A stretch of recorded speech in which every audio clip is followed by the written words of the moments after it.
Hello, everyone. Welcome to another episode of the Aravaipa Rides podcast. Today's guest is Nat Gordon from the Sonoran Desert Mountain Bicyclists down in Tucson. Coming to you in this extra tidbit at the top, just to let you know that we had a bit of a technical issue in the recording studio here, and we lost about 5 or 6 minutes of the original recording, the first 5 or 6. So the podcast is going to start kind of mid-conversation. So this is just a quick little heads up that our conversation will start a little jarringly. I apologize for this, and please enjoy. Hey, well, that was interesting. We had a little technical issue here in the studio, so that interrupted the story. So let's just get back into your story, and I'd love to hear the rest of it.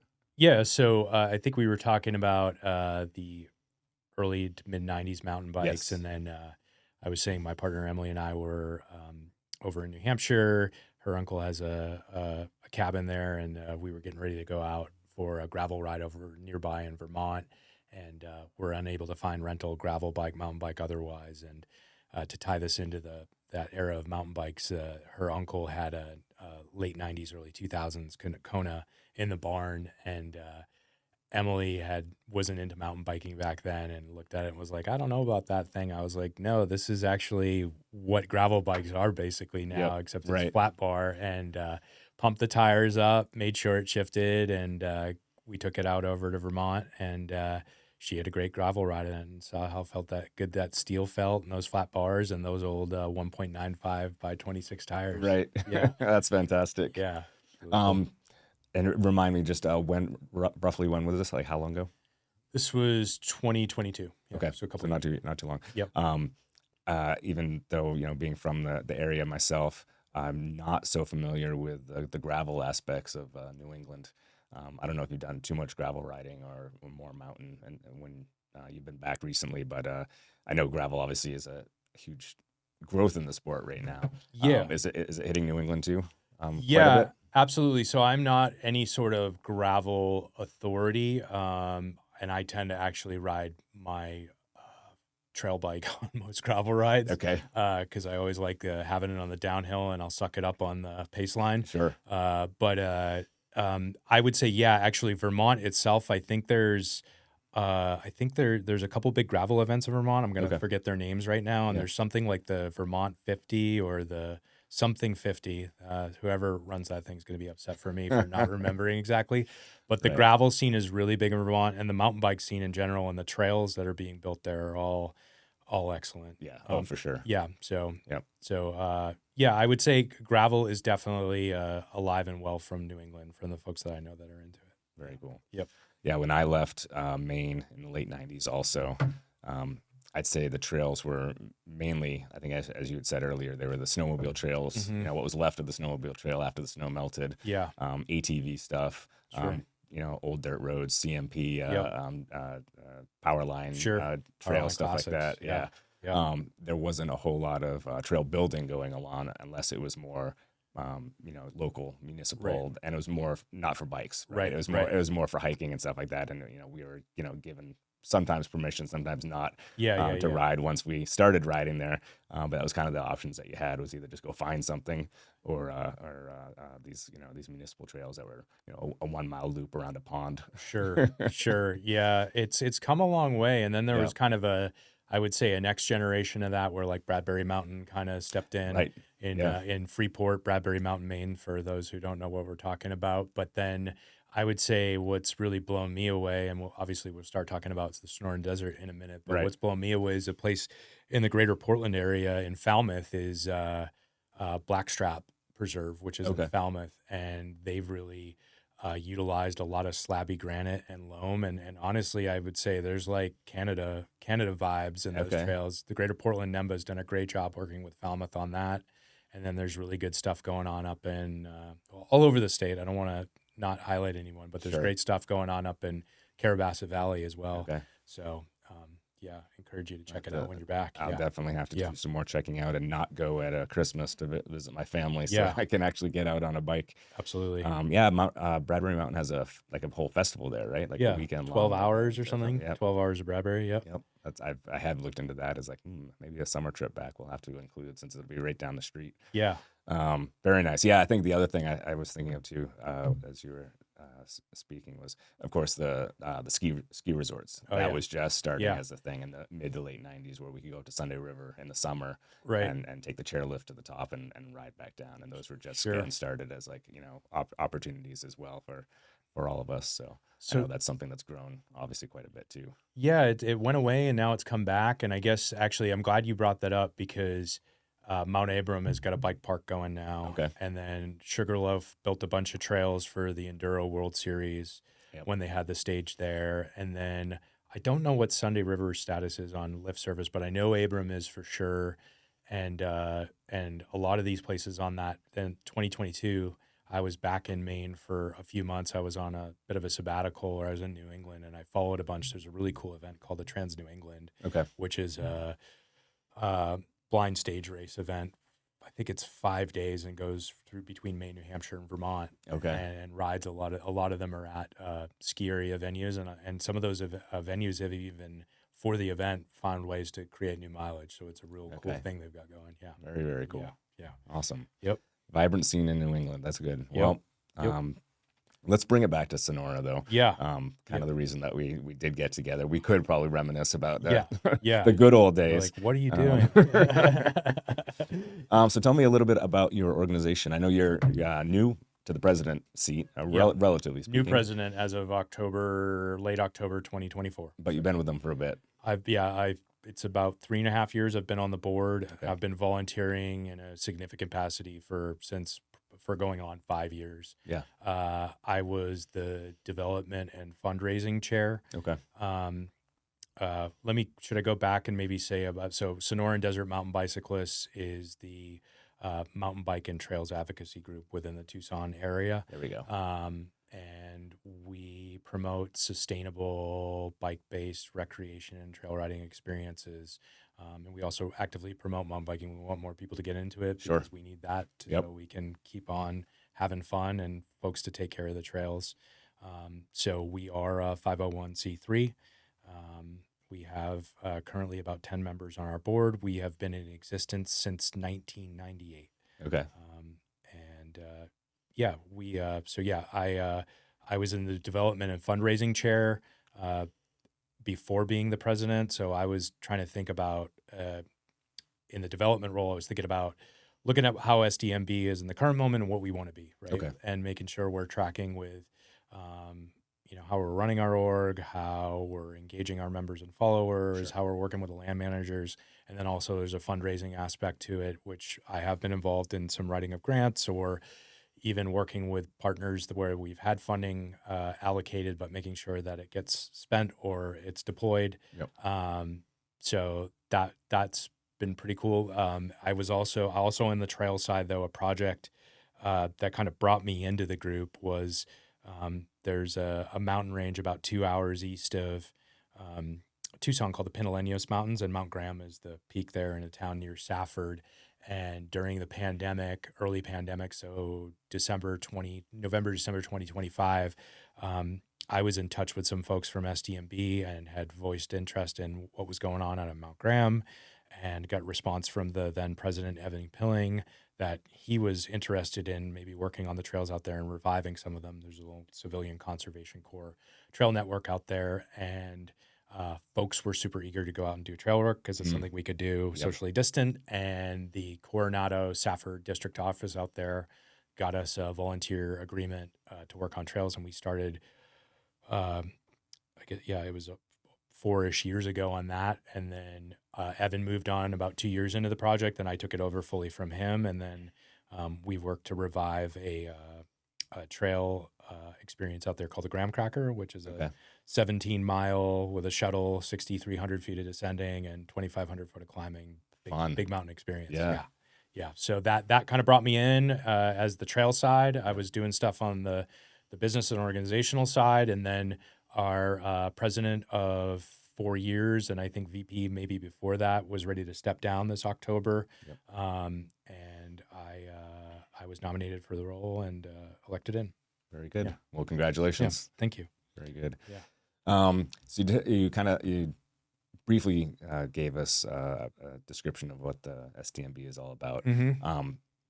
Just focus in Tucson. Give us, I guess, maybe round it out for us. What else do you guys get Yeah. yourselves involved in? So I'd say Southern Arizona is probably a better heading. I would say historically it's been mostly Pima County, but there are areas of Santa Cruz County and Pinal County, Santa Cruz County to our south. Yeah. Also Cochise County, and then Pinal County, and then even in this case Graham County, because we're talking about Mount Graham, where we do have engagements with land manager or trail projects that are going on there, like the Arizona Trail goes through a couple county or all of those counties, Sure. right? And we do they are a partner. We do support them. We will volunteer to do trail work with them. Okay.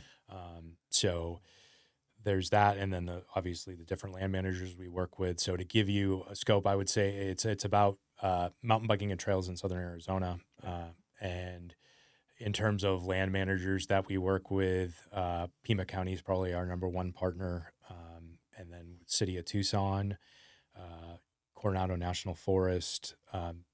We don't have any official BLM agreements that I'm aware of right now.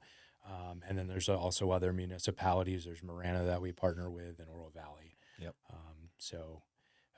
And then just to give you a little bit of insight to the Pima County partnership, and Tucson Mountain Park specifically, which is kind of the crown jewel of Pima County parks. It's a 20,000 acre county park on the west side of Tucson with about 30 to 40 miles of single track that's open to multi-use, including mountain bikes. Yep.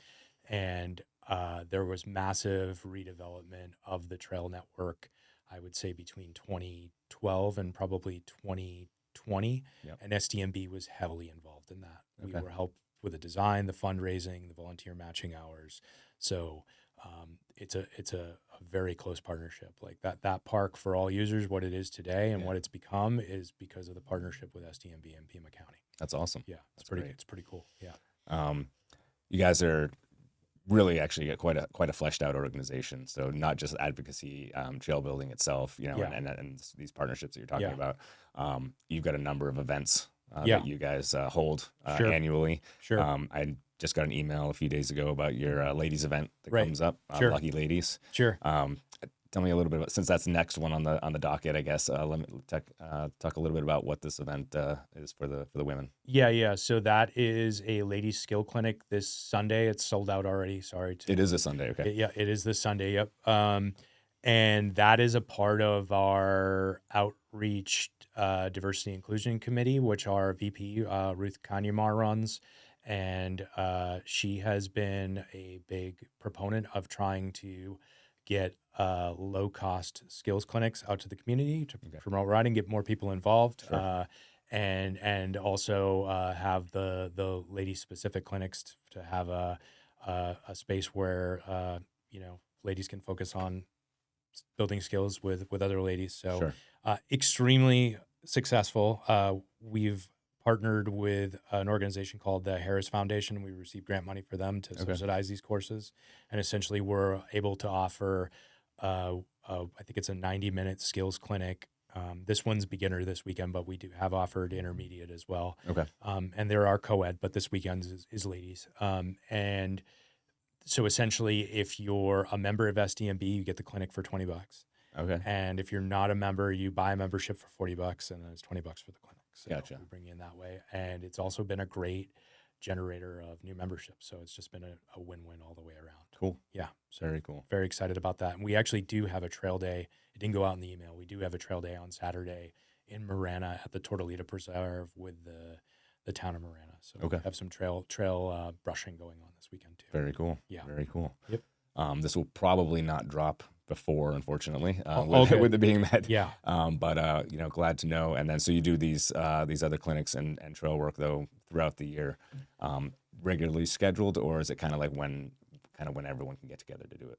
Yeah, so it's obviously seasonal and just like it is in Phoenix, right? It's seasonal for us, so it's really like it's late fall, early winter. So it's kind of like a November, March, April. We tend to do them, and we have to, and we'll talk about this a little bit because I think we want to discuss other events that SDMB is involved in, but we have kind of a rock and roll period of events between the holidays and the 24 hours of the old Pueblo. Right.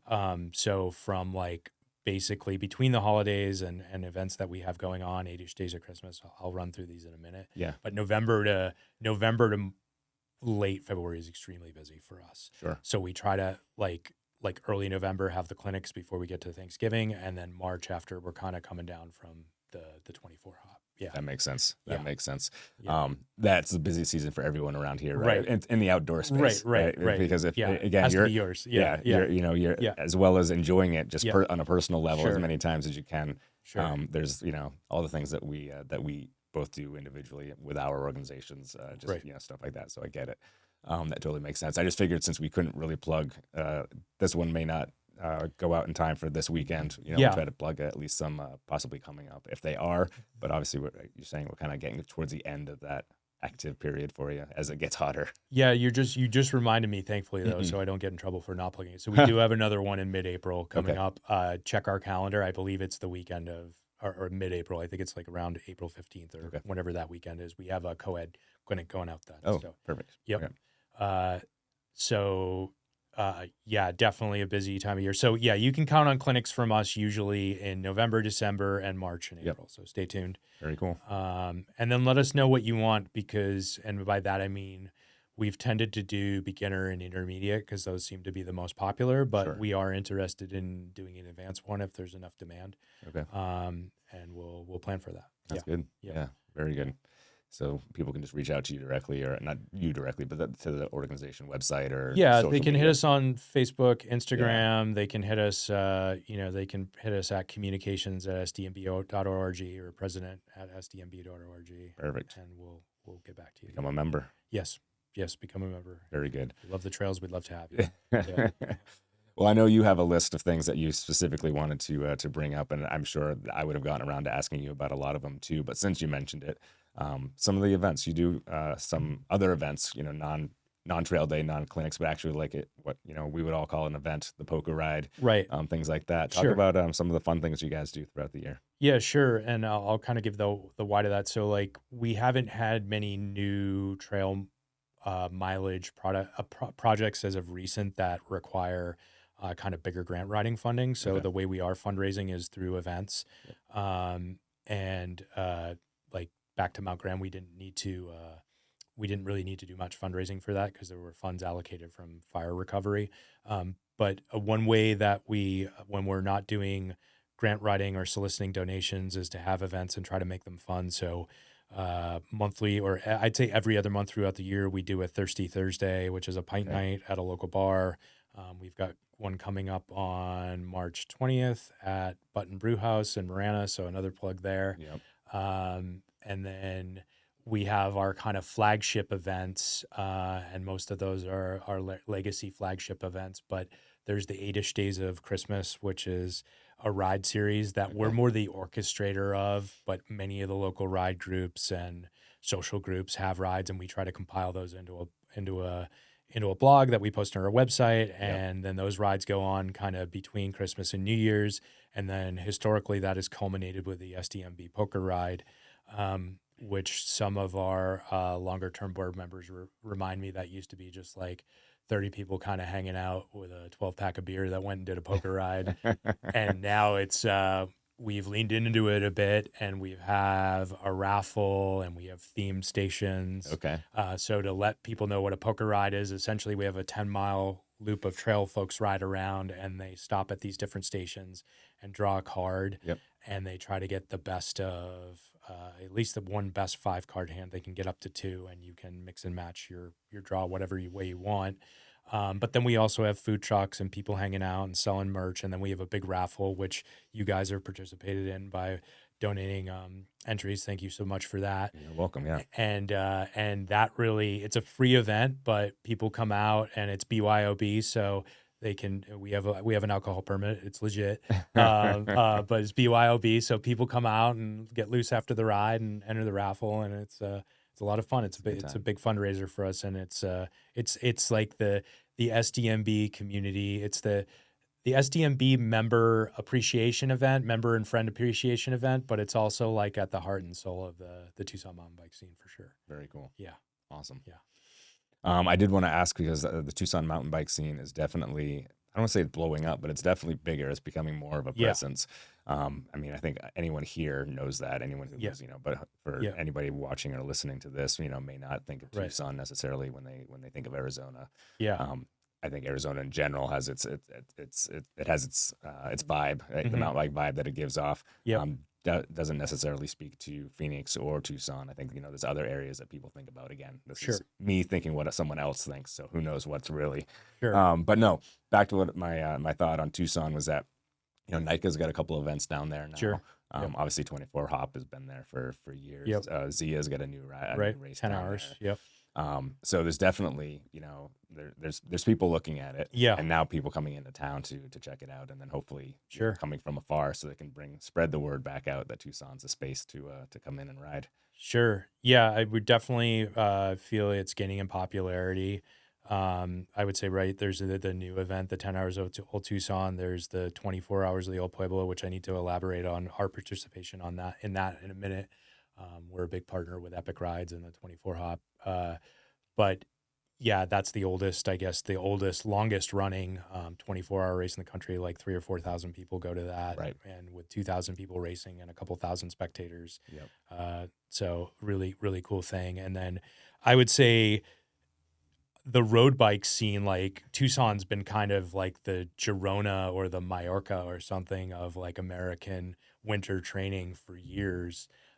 With like the shootout ride at Fairwheel Bikes and Okay. kind of all that. But then I would say, and endurance athletes in general, I think of that are looking to train, but I feel like that's happening more with mountain biking. Torca and Homegrown have done a great job at marketing the Mount Lemon experience and getting that out there. For those who don't know, Torca is another advocacy group with mountain biking in Tucson, specifically focused on Mount Lemon and the Coronado Forest. So thanks to them for all their good work. For sure. They're good partners, and Nick, the president over there, is a good dude and a friend. So help Torca out as well. Check them out. But I agree with you. I mean, I'm seeing more of and I don't know what I think part of it is that Tucson's got, world-class road riding, world-class big mountain biking, and then a lot of flat hammer miles as well. So it's really good for training, and it's still pretty affordable. It's one of the last few affordable mountain cities in the West. Yep. And I when I see, peeps moving in from Colorado or Sedona or whatever, I'm like, I think there's probably a relationship between affordability there too. Right. So we're benefiting from that, and the scene's growing. It's really cool. The bike pack ultra endurance scene is blowing up there. There was a cool homegrown event last week. Dexter and Henley, I think, are running it under their names, called the SOUR, the Southern Arizona Ultra Endurance Ride, which is a 300-mile mountain bike gravel ride around Southern Arizona, kind of alley cat grassroots thing. So, Okay, very cool. Yeah, so there's that vibe, and then there's the established vibe, like you're talking about with Zia and NICA and Epic Rides and so on, and hopefully Aravaipa. And I've been looking. I've been looking. I won't lie. You try not to step on other people's toes, and always try to find a new experience, right? Sure. So you don't want to just come in and do the same, the same loop that another race is doing. So I've looked.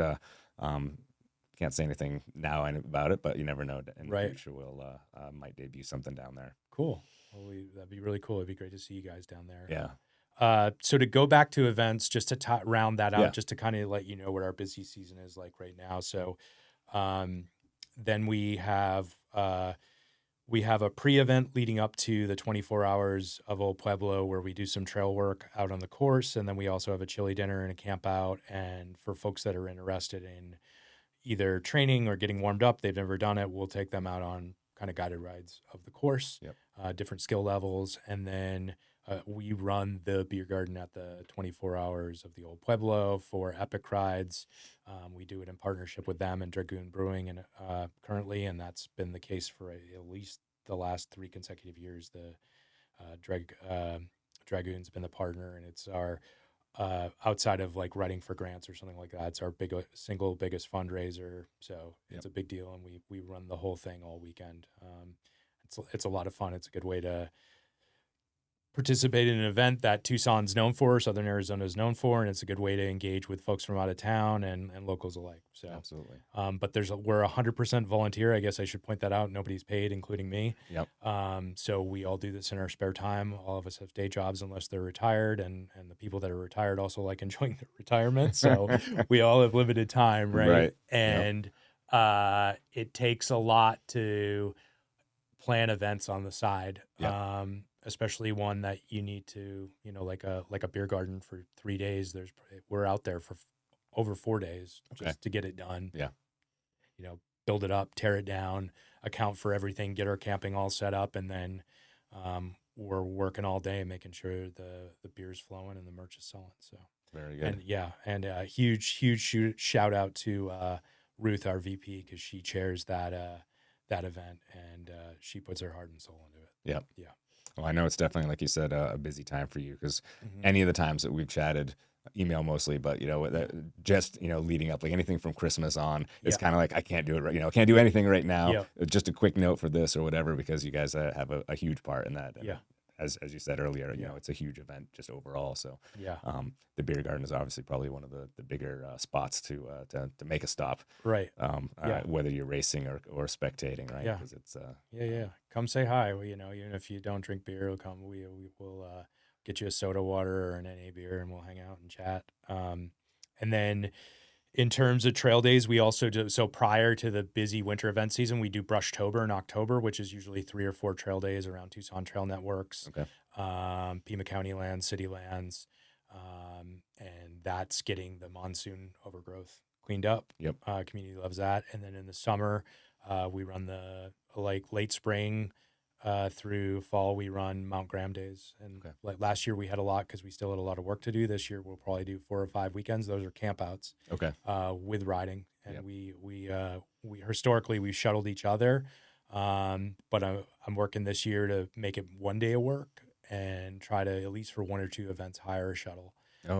So because it's kind of tough after you've done all that work. Someone's got to suck it up and do the shuttle, Right. So, but all this stuff's on our website, sdmb.org. You can find it on our socials. You can email us to the emails you heard earlier. We'll make sure to loop you in if you're interested in participating. Very good. Yep. Sounds great. I want to make sure we do get through your list. So I'll kind of keep deferring back to you. I want to make sure you get the things out that you wanted to say. What else would you like to bring up? So thanks, Aaron, for opening it back up here, and I will stay on my list here. So we are an advocacy group, right? And we want to make sure mountain bikes maintain and gain access, certainly don't lose access, because that is a thing. And that's whether the trails are there are folks trying to push mountain bikers out, or which we don't run into so much, to be fair, but that is a scenario we would try to advocate for mountain bikers staying in the mix. And etiquette's a big part of the mountain bike community and being good fellow trail users. So we have a part of advocacy we do is called a Be Cool campaign, which is our etiquette campaign. And we actively set up at trailheads and engage hikers, horseback, anyone there, talk to them about the rules of the trail, talk about that's SDMB proactively promotes this. But then there's also, and this is actually, it's good timing because there's a lot of this going on right now. But we're also stakeholders at the table with the local land managers and governments. So they do the agencies like the Forest Service or Pima County Conservation Lands and Resources, they do their own master planning around trails. We participated with the Forest Service back in, I believe it was 22 and 23, in the Santa Catalina plan, which is the Forest Service outside of Coronado Forest outside of Tucson. They're going to be doing redevelopment on Mount Lemmon of trails. There's going to be new mountain bike optimized trail stuff up on top of Mount Lemmon, which Torca has taken the lead on. To be clear about that, we supported Torca and our partnership with the Forest Service, but they are the lead agency on that, as I mentioned earlier. And there's planned new trails up on Mount Lemmon. Some are mountain bike optimized, which is great. And then on the upper mountain, and then on the lower mountain, the 50-year network is actually going to be getting a redevelopment. Okay. The Forest Service is going to take over some of that state trust land and realign some of the trails and revive some of the trails that are in there that people don't ride because they're not super fun, but they're going to tune them up. So that's cool. Yeah. Like I said, Pima County Trails is doing master planning. That's going to be rolling out soon. We're going to partner heavily with them on that. Some of our initiatives in general, SDMB has been thinking about this, but under my leadership, we want to promote with all agencies, Tucson to have and Southern Arizona to have mountain bike optimized mileage and adaptive mileage, because those are things we don't have today and the community wants. They want a trail network that it feels like it was designed somewhat with mountain bikers in mind. And we also want to try to have trails that folks who are adapters riders, because Tucson's chunky and narrow. Many of the trails are often chunky and narrow. And we want to be more inclusive. So another example of advocacy, last night I was at a meeting with the Oro Valley, which is a town to the north of Tucson. They're doing their trails master planning. And they are the closest municipality to a trail network called Honeybee, which is pretty popular in Tucson. It may be, I can't say for sure, but I'm going to take a guess. It's either number 1 or number 2 in popularity of both local and visitor number of rides for a mountain biker in the whole Pima County area. And what a lot of folks don't realize is that it's on state trust land, and those trails are not sanctioned and they're actually not protected. And that land is slated for housing development. Okay. So we are urging Oro Valley in their master planning, even though they don't today have control over that, to imagine what those future either homeowners, when that is developed, or the community, how the community feels about that, in making sure they take a forward-looking approach that includes conservation and protection of that mileage. Because we think the community would be, in fact, we know the community would be very sad if they were to lose much or all of that mileage. Yeah, for sure. So yeah, we're involved in planning like that. There's also been recently, Pima County Parks and Rec has been doing their master planning. Something that we did as a part of that master planning exercise. They don't own any trail mileage, but they own the Loop, which is a 150-mile paved bike path in Tucson. One of the largest contiguous, I believe, paths, I should say path. Bikers use it a lot. It's a paved path. It's multi-use. But it's one of the largest paved paths in the country with contiguous mileage. Very popular recreational asset and resource to Pima County and Tucson. And we were involved in signing on to a letter with a group in Tucson called the EMTB Working Group that was asking the Loop, because most of the mileage does not allow e-bikes today. Okay. And there's folks who wish that it were allowed. And then we also understand from talking to different agencies within the Pima County and the other agencies that that the Loop is kind of the main policy around e-bikes involving Pima County trails, both paved and natural surface. Yep. And we signed onto a letter supporting at least Class 1 e-bikes be allowed in the Loop, because this plan's looking 10 years into the future. Okay. And we've seen the data that 10 years into the future, e-bikes are going to become much more of a part of the biking ecosystem. Sure. And then we have looked at the data and feel that will be similarly on the trails. So we signed onto this letter of support to Class 1 because we think it's the right thing to do for our constituents now and our future constituents. Yeah. So taking on forward-looking things like that, right? So yeah, it's exciting stuff. Very cool. And then let me get back to my list here. So yeah, we covered, we're involved with the city of Tucson. We're involved with other municipalities in Pima County. We're involved at the state level. Right now there is and I encourage everyone to look this up, the state Parks and Trails of Arizona is doing their master planning. They have a draft out, and by April 10th, people need to reply on that. So again, that's something, we try to get the community to participate in, but we as an organization give our feedback on that as well. And one of the things we would also ask the state to consider state parks and trails is to consider something like that Honeybee Canyon, which Mm, is on state trust land, but doesn't have recreation oversight for also state parks and trails to consider right. that in their future planning. Right. Right. So, yeah. So that's a bit of what we are up to in advocacy, and I think that's a big part of our mission.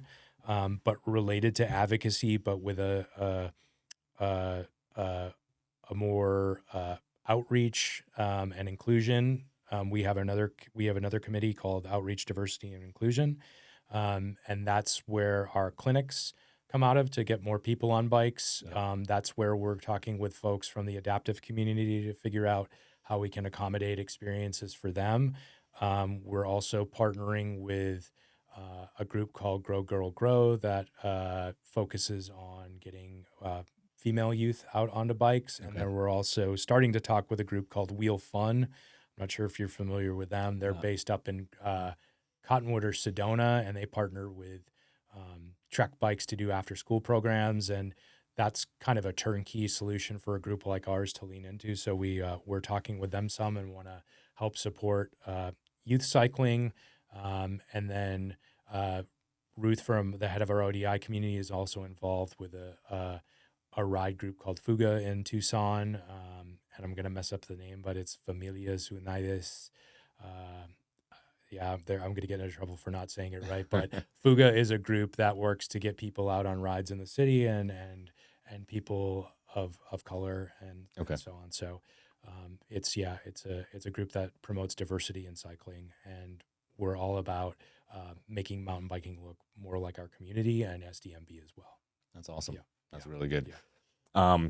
Are you with all these promotions, all these different rides, clinics Mhm. that you guys have your hands in? How are they getting? Is it a BYOB? Bring your own bike, or are you able to get source bikes as like a rental or as a donation for like an afternoon, so that you can get some people out and try it out for the first time? Yeah, so the group again, we only have so much bandwidth, so Sure. we've thought about taking on things like providing bikes and doing that. We're not against it, but and I'll tell people to look up Fuga, so they can get the full accurate description of that. But FUGA is the name of the group, and just Google Fuga Tucson. But they do offer. They offer bike maintenance, and they do offer loaner bikes Okay. for people that want to go on rides. So we've been partnering with them because Yeah. they've already got that infrastructure and model in place. Right. And then with the Wheel Fun group, Yeah. Trek sponsors the bikes for those after school programs, so they're there. Mhm. Grow Girl Grow, I would need to check if they're offering bikes. I don't know that they are, but I'm sure if it's needed, it's something that they would assist Sure. with. So, and SDMB is open to having loaner bikes and so on, but I think it's a resource challenge. We would need to commit to offering that and Yeah. having someone go after that, but we don't have that at the moment. So again, we're working with partner groups with ODI. Another form of outreach that we have is we also run a bike ambassador program, Okay. and that's a non-enforcement bike patrol that goes out and does rides as part of our Be Cool campaign. Yep. And just gives people directions, engages folks if they're unsure of the rules of the trail or something, they can point it out. But again, it's not policey, so Right. we want to be cool too, But Yep. they're a positive role model example of mountain bikers out on the trail for the community to see, promoting sustainable, responsible use of the multi-use trails. Very cool. Yep. It's kind of like you're seeding the community a little bit with some good fortune. Yeah. I get it. Yeah. No, I mean, every community, every group, there's always like, there's a bad apple somewhere, right? Yeah. There's one jerk who, it doesn't matter what your thing is. So it's good to see, and it's good to kind of be out there a little bit more and just, smile at somebody walking by, Right. smile at somebody on a horse, smile at Right. another biker. Right. It's the positive vibe is going to go a lot further. And it's definitely, there are people who are automatically going to think, moving too fast, these Yeah. guys are tearing up the trail. Yeah. And just, giving them a positive outlook is definitely, a positive vision Yeah. is definitely going to help out with that. Yeah, you're so right with that, Aaron. I think about having that good exchange, and if I hope that everyone will embody the rules of the trail, and also I feel like it's like for me, something I try to utilize is I can tell when someone, I follow the rules of the trail, but sometimes folks are like, hey, they see you going and they're like, I'll get out of the way, and they let you roll, Yeah, and they're like, sure. have fun. Yeah. Right. But then there's people you roll up on and you'll say, they seem really apprehensive about me coming by them. Right. So I will then stop and then pull myself and my bike to the side of the trail, maybe Yep. look for a rattlesnake before I do that. And a little Arizona joke there. And, Right. and yeah. And just, like you said, smile. I did this recently on a ride on a mountain, which is, there's a few trails on that and right next to downtown Tucson. And there was a hiker coming up, and she's someone that I've seen regularly. And I just get the vibe that she'd seen enough mountain bikers kind of not giving her the right of way, and said, you know what, I'm going to pull over. And she was so grateful, and we had a nice exchange. So Very cool. I think you need to pick up on those vibes and deploy. We should all deploy them more often. Yeah. Actually, those actions. Yeah. Yeah. I tend to, it doesn't matter what I do, because I hike a lot and run a lot as well on the trails. So it doesn't matter what particular mode of transportation I'm using. Yeah. I tend to be the guy who lets everyone go past, no matter what the quote unquote etiquette or your rules are of that particular downhill stretch or other section. I'm just like, you know what, bikes are coming, they're coming downhill, I want them to have the fun, I'll step off, let them go. Sure. And, if we're going uphill, I'll give them a, hey, you're grinding it, keep, gonna give them that kind of thing. But if I'm on the bike, it's the same. It's like, I see the runner coming, I'm like, come on, you come first, like I want you to have fun. Plus, I'm usually wearing some sort of Aravaipa gear, so it's like, right. you kind of have to. Good marketing. I'm not a jerk, I swear, but sometimes you have to be a little extra when you're wearing the colors, I guess you could say. Yeah. Yeah. No, absolutely. You have to be a good role model, especially if you're in the ecosystem, right? Yeah. And big believer in that. And then I would say probably another one that we should plug for all of our land manager partners is another part of Be Cool, an extension of Be Cool, I would say, is make sure you have permission to do trail maintenance where you're recreating. Yes.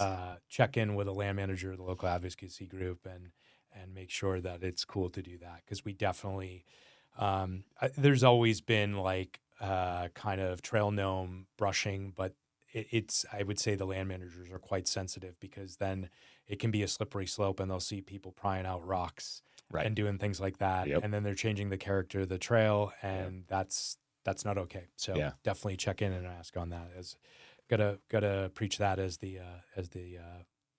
land manager partner and advocacy group as well. Yeah, I found that funny when I started hearing stuff like that, because you always, as soon as you become an outdoorsy person and you're in these spaces, you see where someone's building a social trail. Whether it was just, we just rode and ran through the space enough times that it became a trail. Versus taking a shovel or whatnot and actually building it. Sure. But they'll people will build up a berm, or they'll build up a nice jump off of the coming down a line. I get that, because that's sort of enhancing their fun and what they think is fun, and whether they know it's wrong or not is a totally different conversation. But when I started hearing about people going out there on their own to do trail work, actual maintenance, not not enhancing a berm, not making a jump, not building something they shouldn't build, but they think they're doing the right thing. They think they're like, I'm just going to help these guys out, or this, whatever. I'm like, who's got the extra time to go do manual labor on a Saturday night? And of course, they always, you got to do it in secret, because you will get caught eventually, right? So I'm like, so you thought about doing this, in the wee hours in the morning when you didn't think that was maybe the wrong thing to do, like prying a rock out, or like building out a little bit of, make this trail just a little bit wider so that two bikes can go past each other in different directions. And it didn't make sense to me. There's plenty of outlets for you guys to join, SDMB or another group on an official trail day. Sure. And I would say it's actually, it's easy to get involved. And usually it's a case of the way our organization works is we have many passionate individuals driving their own areas of interest within the group, right? And some folks will say, well, why aren't you doing this or that? And my joke at SDMB is like the if you have an idea, it's like a boomerang. Like you throw it, it comes back to you. It's like, go run with it, right? And I would say if you feel passionately that trail needs maintenance and should accommodate this, we'll support you. We may help you with the work, but also you could, we're willing to train you to lead the work and champion that and have that trail day. We will outfit you with that. So we've got the tools, we've got the relationships, and and then you're going to learn something, and you're going to be able to be recognized as well. Sure. So there is an aspect there. Mountain biking has a long history of secret trails, and there's still many systems that we're all grateful for today that were born that way. But Yep. as there's more competition for our recreational resources, as the population grows, there is a need to try to do things more by the book. So Absolutely. just put that out there. Yeah. And most groups are more than willing to have your help. So don't be afraid to speak up or reach out. Absolutely. Yeah.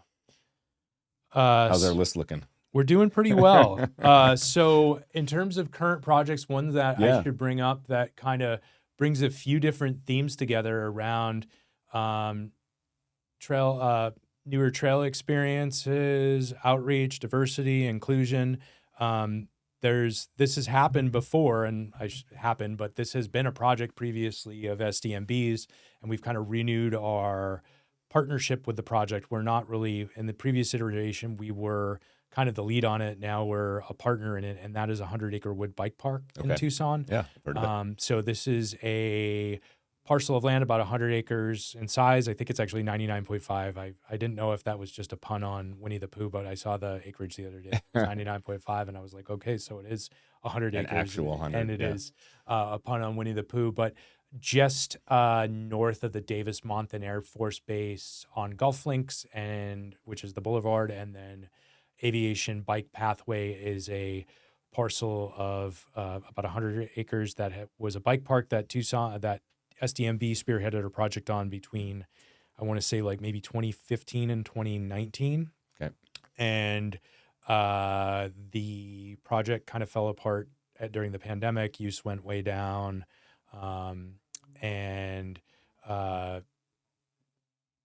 Even our board struggled with community members and folks being involved during that time. So we were low on resources, and the city of Tucson has taken this project back over. A former SDMB board member, Max Crowning, was involved in helping get the land easement from the federal government to the city of Tucson, and then also securing some funding with the Trek Foundation and Athletic Brewing. And then the city of Tucson reignited the project in 2024. Okay. And then we just had a kickoff of all of the public outreach. We went to a focus group to help plan the redesign of the park. And then the city of Tucson did a public survey, a public virtual meeting. This was all in January of 2025. And also an FAQ. That's all. If you Google City of Tucson 100-acre wood park, you'll get to their website and you can find all these resources. Yep. But essentially the plan is they're partnering with Hill Ride, which is Nat Lopes, who did the previous iteration of the project to redesign it. And construction is supposed to start in late summer, early fall 2025. Okay. And we expect the first phase of the reiteration to be open in January of 2025. The Trek Foundation is involved because this is a traditionally underserved community within Tucson. Okay. There's hardly any off-road bike mileage out there. So it's about having a recreational resource for the community, serving traditionally underserved folks and bringing more folks into cycling and mountain biking. It's going to be a place where skills clinics can be had for Grow Girl or the after-school programs. There could be NICA training practice there. Sure. All these sorts of things, and Trek is the big benefactor of that. So SDMB in this iteration is going to be, we're going to help with a little bit of the volunteer related construction, and we're going to be the maintenance partner after it's opened. Very nice. So we're excited about that project, and that's something a number of our board members, Dave Slagle is leading it from our end. He's worked very hard on the previous iteration and has been involved in this one, and also our VP Ruth and myself have been involved in that. So very nice. We're excited for that project as well. Very cool. I was doing a little bit of research on that when I saw it came up when I was on your website earlier this week. It's a couple of phases, or three or four phases of development. But when are you expecting? Obviously you're on one. Yep. When are you expecting completion, or is there a kind of an ETA on that? Yeah, is it too early? So I can't share a ton of insight right now, but the first phase is should be done probably in I they're saying Q1 or first quarter of 2026. Okay. The first phase should be done Yep. or open to ride. I would say with projects like this, they get pushed back. So Of I would course. say the first half of 2026. Fair. And what we've come away with is that they want to, a challenge in the previous iteration of the park is that there's some bottlenecks in where the trails go through and some of the parts of the park that are adjacent parcels. If you don't have the network done right and the mileage built right, it doesn't have folks riding through the full parcel of the 100-acre woods. So Sure. the first phase, we debated, like, obviously people want berms and features and so on. There will definitely be some of those, but I would say the first phase is focused on getting the mileage to incentivize people to ride through as much of the space as possible. So, Gotcha. so you don't have active and inactive parts of the park Right. in the next iteration. So I would expect that experience to be done with some, and there's still some jumps out there and there's still some old berms that can be tuned back up. Yep. So I would expect an interesting, enjoyable riding experience in the first half of 2026. And then they're gonna build on that, see how it goes, and then probably come back. Not probably, I'm almost certain they'll come back to the community and see what next. And then there will need to be fundraising and so Sure. on. So it's a build it as you go kind of thing. Yeah. Yeah. One thing that I couldn't tell on the website, is it rideable now? I mean, are you able to go out and just ride on some of the trails that were, those existing trails that were part of the old, or is it is it fenced off, blocked off as a construction site might be? So the park is technically not open. Okay. But it is not fenced off, and it's not, it's kind of derelict. So some of the features, some of the trails have eroded away and, Sure. and so on. So, so you could go ride it today. But I would say it feels like a bike park that, existed at one time and Sure. is not currently being Yeah. maintained. Right. Yep. Yeah. Yeah. All So, right. so as we were saying, 100-acre wood, not really functional right now if someone's looking for a true city bike park experience. But check in the city, like I said, City of Tucson website for 100-acre wood. There's a lot of information about the redevelopment, and you can find more about the project plan as well. And like I said, we hope the city and the construction company will start digging in August or September this year. We'll be involved in some of the lighter maintenance with that, and then hopefully folks will be riding in early 2026. Awesome. Yeah. Well, I'll keep my eyes peeled. I'm sure some others, now that they've seen and heard this, we'll be looking forward to. Meanwhile, obviously, there's plenty of other places to go, so we'll just hit those until 100-acre opens. Yeah. Love it. Yeah, so the only other one which we touched on a bit in terms of active projects, we will be doing the Mount Graham, ride camp work series this summer, spring and summer. We're going to kick that off probably in April, and then we'll probably do an event every other month through kind of the fall color in October, which is really brilliant up there. So stay tuned for that. Great. So yeah, thinking about things I wanted to mention while we're spending time together.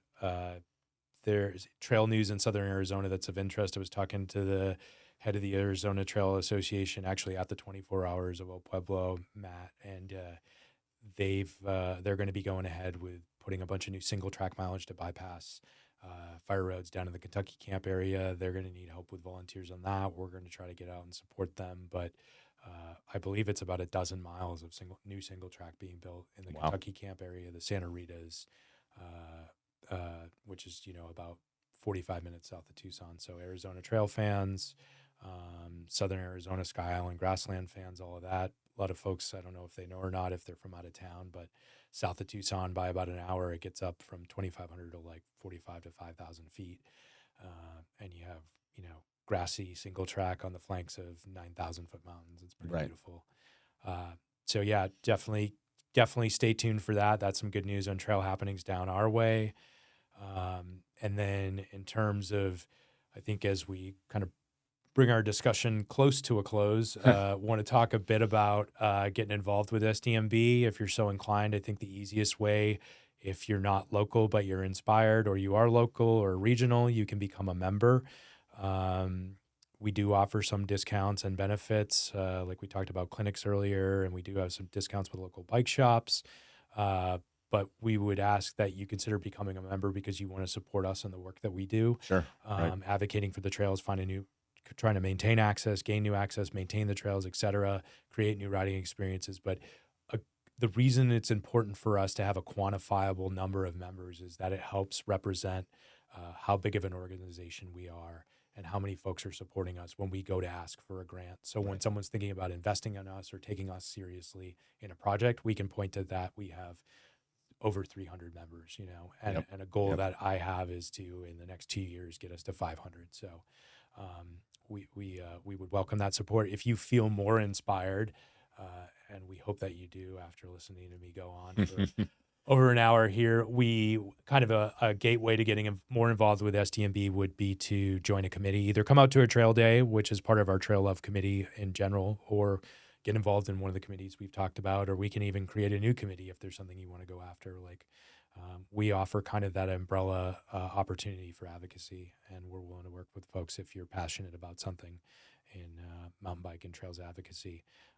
And then, it doesn't just have to be mountain biking. Like we work with the trail running, we work with the horse, and we work with the trail running, horse, and hiking community. Okay. Like where we can where there are opportunities where we're all using those trails together, let's partner together. For sure. Yeah. For sure. So, please join us. Sounds good. I think there's a way that we can help as well, we being Aravaipa. Mm-hmm. So we're bringing back one of our races, part of the night series that we do in the summer. Mm-hmm. It's been down to 4 races for the last few years, but Mm-hmm. we're bringing back our McDowell finale in September. Yeah. I always partner with, mostly it is actually, if I look at all of them, trail advocacy groups Mm-hmm. right now for my beer gardens. Yeah. As part of the charity beer garden. Yeah. And so as I now need one for this new race, why don't we partner with you guys for it? Yeah. All of our proceeds will be brought over to you guys at the end of the race. Yeah, we would definitely be interested in looking at the logistics on that and try to figure something out. Yeah. Sounds good. Awesome. We can talk more offline about it. Nat, it's been great having you here. SDMB is a lot bigger than I even thought, and like I said, I did a little internet stalking just so I'd have some ideas of who you guys are, and I've been at least getting your emails now for a couple of years since reaching out to Kirk way back in the days. But yeah, thank you for sharing us with us, all about it. I hope people go down and check you out and help when they can. And before we wrap up, I'll ask you just like more of a personal question since you're experienced in the Tucson area. What's your favorite place to ride out there?